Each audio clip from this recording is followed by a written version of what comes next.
রুচিকে উচিত শিক্ষা দিয়ে বর্ষাকে নিয়ে পালিয়ে গেল পর্ণারা। হ্যাঁ বন্ধুরা, এমনটাই দেখা যাবে। তাই সম্পূর্ণ জানতে ভিডিওটিতে লাইক দিয়ে চ্যানেলটি সাবস্ক্রাইব করে দেখতে থাকো।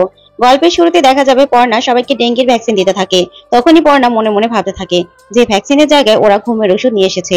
তারপরেই দেখা যাবে মেয়েদের ইনজেকশন দেওয়া শেষ হয়ে গেলেই সবাই যা যা রুমে চলে যায়। এদিকে ছেলেদের ভ্যাকসিন দেওয়া শুরু করে। অন্যদিকে সৃজনরা খুবই চিন্তায় পড়ে যায়। কি ব্যাপার, কি হলো, কোনো আপডেটই তো পাচ্ছি না। পর্ণা আর রুচিরা আর বর্ষা ওরা আবার কোনো বিপদে পড়লো না তো? তখন চয়ন বলতে থাকে, মেজদা এরকম করিস না, দেখি আরেকটু কি হচ্ছে, ওদের তো সময় লাগবে। তারপর দেখা যাবে পর্ণা সবাইকে ভ্যাকসিন দিতে থাকে। অন্যদিকে বিল্লু সেই আরতির ওখানে গিয়ে রুজির সাথে দাঁড়িয়ে পড়ে আর আরতি দিতে থাকে রুজি। তারপর দেখা যাবে বর্ষা শুয়ে শুয়ে অর্ণবের কথাগুলো ভাবছে আর ওর মায়ের কথাগুলো ভাবছে, যে কি কাণ্ড করলো অর্ণব, ওর জীবনটা পুরো শেষ করে দিল। তখন কৃষ্ণার কথাগুলো বর্ষা মনে করতে থাকে, যে কৃষ্ণা বলেছিল এবার তো সংসারটা অন্তত ঠিক করে কর, এভাবে এই বাড়ি ও বাড়ি করলে কি সংসারটা হবে। তখনই বর্ষা কাঁদতে থাকে আর মনে মনে বলতে থাকে, মা তোমাকে আর কোনোদিনও আমাকে নিয়ে ভাবতে হবে না, আমি চলে যাচ্ছি, আমি সারা জীবনের জন্য চলে যাব। এই ভেবে বর্ষা উঠে বসে পড়ে আর বসেই বলতে থাকে, না না, এ জীবন আমি আর রাখবো না, এ জীবন আমার জন্য নয়, আমি এ জীবন কিছুতেই রাখতে পারবো না। এই বলে বর্ষা সেই রুজির কুটিরের ওখান থেকেই একটা শাড়ি বের করে নেয়। অন্যদিকে সৃজনরা আর টেনশন ধরে রাখতে না পেরেই দরজা নক করা শুরু করে দেয় আর বলতে থাকে, যা হবার হবে, আগে আমি দরজা নক করবই। তখনই দরজা নক করতে থাকলেই রুজির একজন চামচা বলতে থাকে, কি হলো, এভাবে দরজা ধাক্কাচ্ছে কে? তখন পর্ণা বলতে থাকে, আসলে আমাদের যে লোকগুলো আছে তারাই এমন করছে, অনেক লেট হয়ে যাচ্ছে তো, আপনারা তাড়াতাড়ি করে বসুন, ভ্যাকসিন গুলো দিয়ে শেষ করে নেই। তখনই ভ্যাকসিন দিয়ে শেষ করে ওরা। তারপরে দেখা যাবে ওইদিকে বিল্লু যখন আসে রোজির কাছ থেকে, এসে দেখতে পায় ওর সাথের লোকটা ঘুমে পড়ে আছে। তখন বলে, কি রে, তোর এই অবস্থা কেন, সবাই এরকম ভাবে ঘুমে পড়ে আছে কেন, বাকি লোকগুলো কোথায়? তখনই বিল্লু দরজার সামনে গিয়ে দেখে দরজাটা খোলা আর একজন লোক সেখানে ঘুমিয়ে পড়েছে।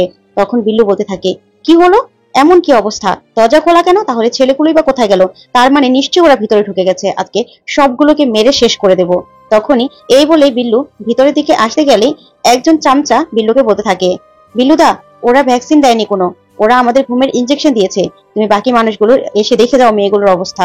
তখন মেয়েদের রুমে গিয়ে বিল্লু দেখতে পায় সব মেয়েগুলো ঘুমোচ্ছে। তখনই বিল্লু বলতে থাকে, এত বড় সাহস, রুজির কুটিরে এসে ওরা এত বড় অনর্থ করবে, ওদের এত বড় সাহস কে দিয়েছে, আজকে সবগুলোকে কেটে টুকরো টুকরো করবো, কেউ বেরোতে পারবে না। এই বলে বিল্লু একটা ছুরি নিয়ে বেরোতে লাগে। তখনই পর্ণা এসে দাঁড়ায় আর পর্ণাকে বিল্লু বলতে থাকে, এই তুই কে, তুই কেন এসেছিস এখানে, তোর কি মতলব, আজকে তোকে শেষ করেই ফেলবো। এই বলেই বিল্লু পর্ণার গায়ে হাত তুলতে গেলে পর্ণা সাথে সাথে ছুরিটা ফেলে দেয় বিল্লুর হাত থেকে আর বিল্লুকে বলতে থাকে, ও তোর ভ্যাকসিন করা হয়নি না, এবার তো তোকে ভ্যাকসিন করবো আমি, সেজন্য তো এখানে এসেছি, সবাইকে আমি ভ্যাকসিন দিয়েছি বুঝেছিস। তখন বিল্লু বলে, কিসের ভ্যাকসিন দিয়েছিস, সবাই তো ঘুমোচ্ছে। তখন পর্ণা বলে, সেই ভ্যাকসিন তোকেও দেবো।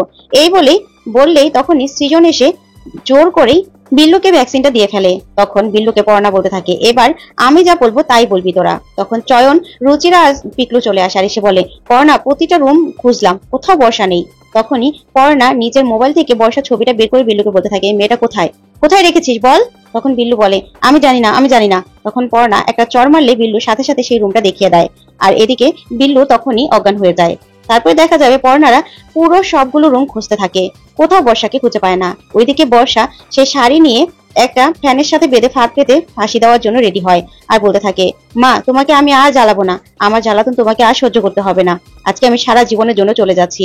এই বলে বর্ষা ফাঁসি দেওয়ার চেষ্টা করতে থাকে। অন্যদিকে পর্ণা বর্ষার রুমের সামনে এসে বলতে থাকে, কি ব্যাপার, এই দরজাটা বাহির থেকে বন্ধ কেন? তখন রুচিরা বলে, তাই তো পর্ণা। তখন পর্ণা বলে যে এই রুমটা বাহির থেকে যেহেতু বন্ধ দেখতে হবে। তখন সৃজনরা আসলেই বলতে থাকে, পর্ণা বর্ষাকে খুঁজে পেলেন? তখন পর্ণা বলে, না, সবগুলো রুম দেখে ফেলেছি, এখন এই রুমটা বাহির থেকে দরজাটা লাগানো, একটু খুলে দেখি তো ভিতরে কি আছে। এই বলে পর্ণা ভিতরে দরজাটা খুলে ভিতরে যেতে লাগলেই তখনই বর্ষা খাট থেকে লাফ দিয়ে নিচের দিকে ঝুলে থাকে। তখন এটা দেখে পর্ণারা সবাই চমকে যায় আর চিৎকার করে ওঠে। তারপর সাথে সাথেই বর্ষাকে ফ্যান থেকে নামিয়ে বলতে থাকে, বর্ষা ওঠো, বর্ষা ওঠো, আমরা চলে এসেছি। ওইদিকে দেখা যাবে রুজি আরতি দিচ্ছে। তখনই বিল্লু কোন রকম করে কাতরাতে কাতরাতে রুজির রুমে যায় আর বলতে থাকে, ম্যাডাম। তখনই এই বলেই সাথে সাথে বিল্লু অজ্ঞান হয়ে যায়। তখন রুজি সবটা বুঝে ফেলে আর এইদিকে তখন বর্ষার জ্ঞান ফেরাতে থাকে পর্ণা। বর্ষা জ্ঞান ফিরে যখন ওদেরকে দেখে তখন খুশি হয়ে যায়, বলে, সত্যি তোমরা এসেছো, সত্যি তোমাদেরকে দেখছি আমি। তখন সৃজন বলতে থাকে, হ্যাঁ রে বর্ষা, এই যে আমি, এই যে তোর বৌদি ভাই বলতে গিয়েও সৃজন আটকে যায়। তখন বলে, আমরা এই যে সবাই এসেছি।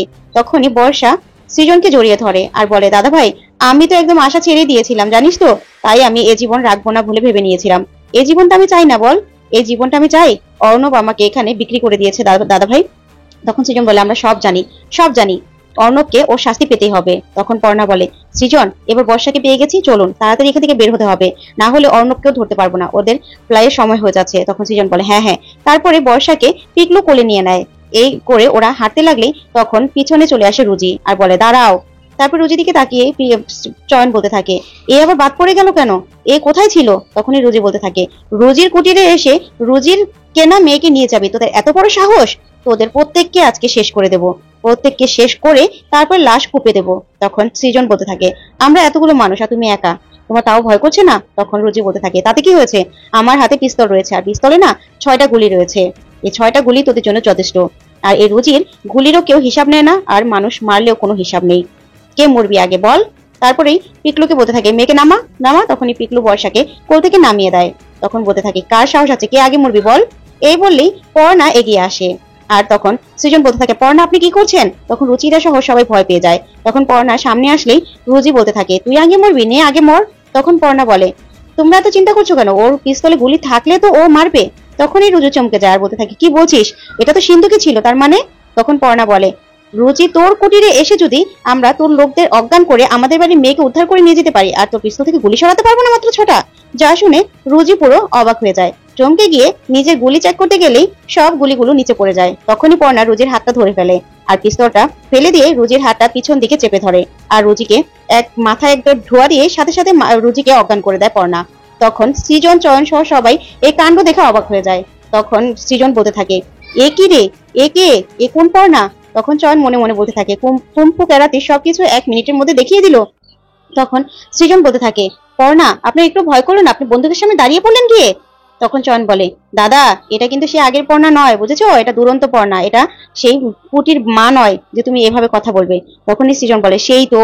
তখন রুচি বলতে থাকে পর্ণা তুমি একটু ভয় করলে না, তুমি বন্ধুদের সামনে দাঁড়িয়ে পড়লে।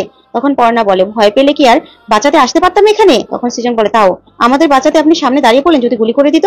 তখন পর্ণা বলে এতটুকু তো রিস্ক নিতেই হতো, এবার চলুন তো তাড়াতাড়ি আমাদেরকে এখান থেকে বেরোতে হবে, না হলে কেউ এসে দেখে ফেললে আবার সর্বনাশ হয়ে যাবে। এই বলে ওরা বেরোতে লাগলেই তখন রোজির লোকরা এসে পড়ে আর এসে বলতে থাকে এ কি দিদির কি অবস্থা, এই অবস্থা কেন, তোমরা কারা? এই বললেই সৃজন ওদেরকে চেপে ধরে আর পর্ণাদের বলে যান আপনারা পালান। তারপরে পর্ণারা বেরিয়ে যায় এক এক করে আর সৃজনও ওদেরকে ধাক্কা দিয়ে ফেলে বেরিয়ে যায়। তখনই রুজির লোকেরা ওদেরকে পিছু নিতে থাকে, তখন ওরা দৌড়তে থাকে আর পিছনে আরো রুজির লোকজন সব চলে আসে। তখন সৃজন বলে পর্ণা ওরা তো আরো লোক বেড়ে গেছে, অনেক লোক আসছে। তখন পর্ণা বলে তাকিয়ে দেখে যে ওরা অনেকগুলো মানুষ আর একজনের হাতে বন্দুক, তা দেখে পর্ণা পুরো চমকে যায়। তারপরে পর্ণা একটা ইট ছুঁড়ে মারে রুজির লোককে, সাথে সাথে ও ব্যথা পায়। তখন পর্ণা বলে সবাই ছুঁড়ে মারো ওদেরকে, ইট ছুঁড়ে মারো। তখন সবাই ইট ছুঁড়ে মারতে লাগলেই ওইদিকে অঙ্কিতা ম্যাডাম গাড়ি নিয়ে সেখানে চলে আসে আর এসে বলতে থাকে পর্ণা তাড়াতাড়ি চলে এসে ওদেরকে নিয়ে। এই বলেই পর্ণা দৌড়ে ওদেরকে নিয়ে গাড়িতে উঠে যায় আর এইদিকে রুজির লোকেরা আর পর্ণাদের ধরতে পারে না। তারপরেই বর্ষাকে বাঁচিয়ে বাড়িতে নিয়ে ফেরে পর্ণারা আর এদিকে অঙ্কিতা ম্যাডামও বলতে থাকে পর্ণা সত্যি তোমার সাহসের জবাব নেই, তুমি যা বলেছো তা করেই ছাড়লে। তখন পর্ণা বলতে থাকে আমার বাড়ির লোকদের জন্য আমি এতটুকু করতে পারবো না ম্যাডাম, কি বলছেন আপনি? তখন সৃজন এই কথা শুনে খুশি হয়ে যায়। তো বন্ধুরা আজকের আপডেটটি কেমন লাগলো অবশ্যই কমেন্ট করে জানাতে ভুলবে না। ধন্যবাদ।